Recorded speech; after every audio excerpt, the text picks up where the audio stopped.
Hello everyone, সবাই আমার রান্নার রেসিপি দেখতে অনেক পছন্দ করো।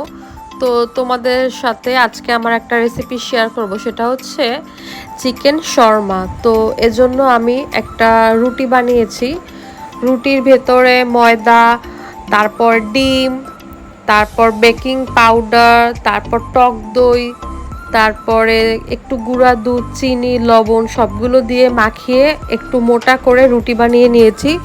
রুটিটা কিন্তু আমি তেল ছাড়াই ভেজেছি, যদি কেউ চাও তেল দিয়েও ভাজতে পারো।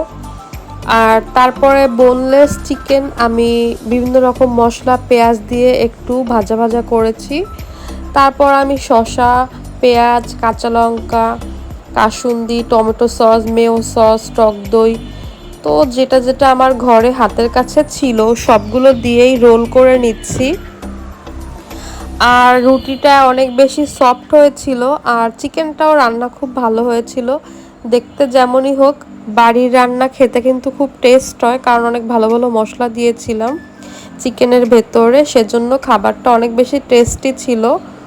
তো দেখতে একটু রুটিগুলো গোল হয়নি, বাট একটু খারাপ হলেও খেতে কিন্তু অনেক বেশি মজা হয়েছিল।